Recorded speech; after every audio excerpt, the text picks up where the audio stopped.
क्या राहुल गांधी अब कभी जीवन में चुनाव नहीं लड़ सकते लोकसभा का? क्या वो कभी चुनाव लड़कर प्रधानमंत्री नहीं बन सकते?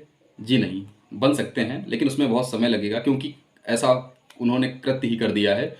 लोकसभा का चुनाव चल रहा था 2019 में, और उन्होंने एक रैली में कर्नाटक में बोल दिया कि मोदी सरनेम वाले चोर ही क्यों होते हैं, जिससे एक एमएलए आहत हो गया गुजरात के, और उन्होंने गुजरात के मजिस्ट्रेट कोर्ट में मानहानि का राहुल गांधी के खिलाफ मुकदमा कर दिया। और उस मुकदमे पर गुजरात की मजिस्ट्रेट कोर्ट ने राहुल गांधी को कई बार सम्मन किया कि आप इस कृत्य के लिए माफ़ी मांगना चाहते हैं, लेकिन राहुल गांधी ने माफ़ी मांगने से इनकार कर दिया, जिसको उनको इस कृत्य पे क्रिमिनल केस में सजा हो गई 2 साल की।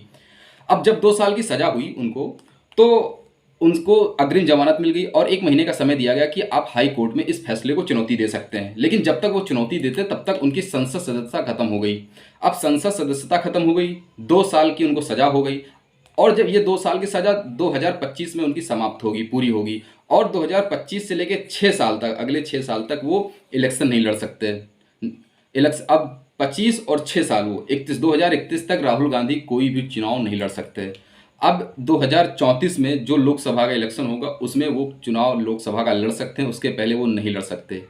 देखिए, ये कृत्य राहुल गांधी के ऊपर भारी पड़ गया, क्योंकि साल था 2013, जुलाई में सुप्रीम कोर्ट का एक आदेश आता है कि अगर किसी को सांसद विधायक को सजा होती है तो उसकी संसद सदस्यता या विधानसभा सदस्यता तत्काल रूप से निष्क्रिय हो जाएगी, खत्म हो जाएगी, और उसकी सीट खाली हो जाएगी, उस पर चुनाव कराने होंगे।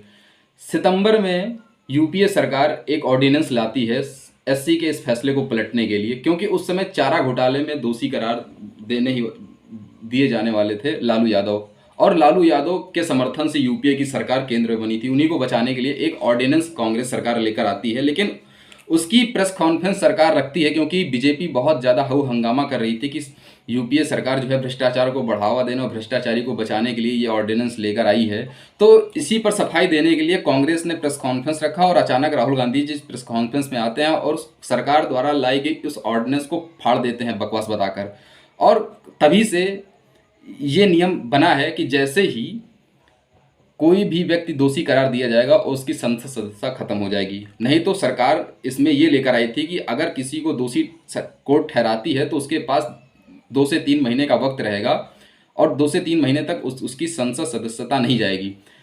एक कानून है भारत में, जन प्रतिनिधित्व अधिनियम 1951 के तहत उसका सेक्शन 8 कहता है कि अगर किसी को 2 साल की सजा होती है तो तत्काल प्रभाव से उसकी संसद सदस्यता खत्म हो जाएगी। इसी के तहत राहुल गांधी की संसद सदस्यता खत्म हो गई। अब उनके पास कहीं भी जाने के चांस नहीं है, क्योंकि उन्होंने ऑर्डिनेंस फाड़ दिया था। अगर वो ऑर्डिनेंस ना फाड़ते तो उनके पास 2 से 3 महीने का फुल टाइम मिलता अपने केस को हाई कोर्ट में चैलेंज करने के लिए, और उनकी संसद सदस्यता तुरंत खत्म ना होती, क्योंकि वो अधिकार नहीं था स्पीकर को ऐसा करने का, क्योंकि वो ऑर्डिनेंस आ गया था, वो बाद में कानून बना देती। तो कुल मिला के ये पूरा राहुल गांधी का केस था। अब आगे देखिए क्या होता है। हालांकि अब वो ना अमेठी से चुनाव लड़ सकते हैं, ना वो वायनाड से चुनाव लड़ सकते हैं। अब वो सांसद रहे नहीं, वो पूर्व सांसद हो चुके हैं, ना वो कांग्रेस पार्टी के अध्यक्ष रहे। तो कुल मिला के ये होता है कर्मा, जो आप करते हैं वो लौट कर आता है। आपकी क्या विचार है इस कानून के बारे में? राहुल गांधी के ऑर्डिनेंस फाड़ने के पक्ष में, विपक्ष में आपकी क्या राय है? कमेंट बॉक्स में दीजिए अपनी राय। फिर मिलते हैं किसी अन्य टॉपिक के साथ, तब तक के लिए जय हिंद।